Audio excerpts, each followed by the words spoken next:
ओम नमो भगवते वासुदेवाय। प्रेम से बोलिए भगवान विष्णु माता लक्ष्मी की जय।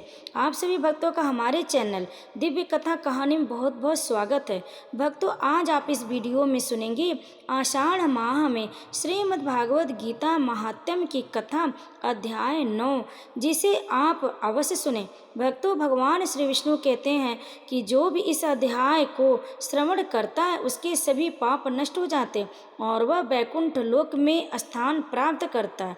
इसीलिए भक्तों, आप इस अध्याय का अंत तक श्रवण करें। श्री महादेव जी कहते, पार्वती, अब मैं आदर पूर्वक 9वें अध्याय का महात्म्य का वर्णन करूंगा। तुम स्थिर होकर सुनो। नर्मदा के तट पर महिष्मती नाम की एक नगरी है। वहाँ माधव नाम के एक ब्राह्मण रहते थे, जो वेद वेदांगों के तत्वज्ञ और समय समय पर आने वाले अतिथियों के प्रेमी थे। उन्होंने विद्या के द्वारा बहुत धन कमाकर एक महान यज्ञ का अनुष्ठान आरंभ किया। उस यज्ञ में बलि देने के लिए एक बकरा मंगवाया गया। जब उसके शरीर की पूजा हो गई तब सबको आश्चर्य में डालते हुए उस बकरे ने हंसकर उच्च स्वर में कहा, ब्राह्मण, इन बहुत से यज्ञों द्वारा क्या लाभ है? इनका फल तो नष्ट हो जाने वाला तथा ये जन्म, जरा और मृत्यु के भी कारण है। यह सब करने पर भी मेरी जो वर्तमान दशा है, इसे देख लो। बकरे के इस अत्यंत कौतूहलजनक वचन को सुनकर यज्ञ मंडप में रहने वाले सभी लोग बहुत ही विस्मित हुए। यजमान ब्राह्मण हाथ जोड़कर अपलक नेत्रों से देखते हुए बकरे को प्रणाम करके यज्ञ और आदर के साथ पूछने लगे। ब्राह्मण बोले, आप किस जाति के थे? आपका स्वभाव और आचरण कैसा था तथा जिस कर्म से आपको बकरे की योनि प्राप्त हुई, यह सब मुझे बताइए। बकरा बोला, ब्राह्मण, मैं पूर्व जन्म में ब्राह्मणों के अत्यंत निर्मल कुल में उत्पन्न हुआ था। समस्त यज्ञों का अनुष्ठान करने वाला और वेद विद्या में प्रवीण था। एक दिन मेरी स्त्री ने भगवती दुर्गा की भक्ति से विनम्र होकर अपने बालक के रोग की शांति के लिए बलि देने के निमित्त मुझसे एक बकरा मांगा। तत्पश्चात जब चंडिका के मंदिर में वह बकरा मारा जाने लगा, उस समय उसकी माता ने मुझे श्राप दिया, वो ब्राह्मणों में नीच पापी, तू मेरे बच्चे का वध करना चाहता है, इसलिए तू भी बकरे की योनि में जन्म लेगा। द्विज श्रेष्ठ, तब कालवश मृत्यु को प्राप्त होकर मैं बकरा हुआ। यद्यपि मैं पशु योनि में पड़ा हूँ तो भी मुझे अपने पूर्व जन्मों का स्मरण बना हुआ है। ब्राह्मण, यदि आपको सुनने की उत्कंठा हो तो मैं एक और भी आश्चर्य की बात सुनाता हूँ। कुरुक्षेत्र नामक एक नगर है जो मोक्ष प्रदान करने वाला है। वहाँ चंद्र शर्मा नामक एक सूर्यवंशी राजा राज्य करते थे।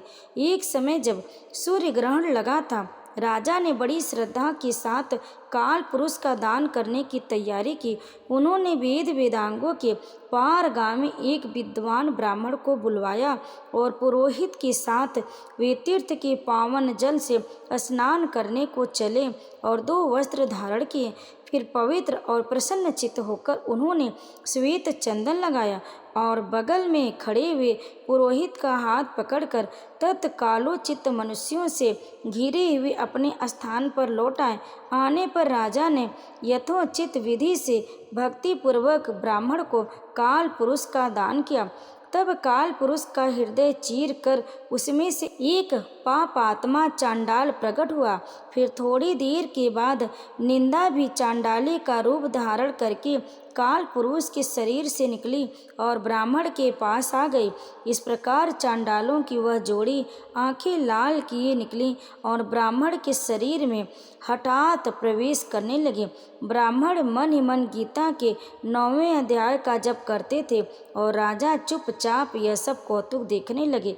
ब्राह्मण के अंतःकरण में भगवान गोविंद शयन करते थे, वे उन्हीं का ध्यान करने लगे। ब्राह्मण ने जब गीता के 9वें अध्याय का जप करते हुए अपने आश्रयभूत भगवान का ध्यान किया। उस समय गीता के अक्षरों से प्रकट हुए विष्णु दूतों द्वारा पीड़ित होकर वे दोनों चांडाल भाग चले।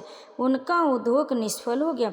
इस प्रकार इस घटना को प्रत्यक्ष देखकर राजा के नेत्र आश्चर्य से चकित हो उठे।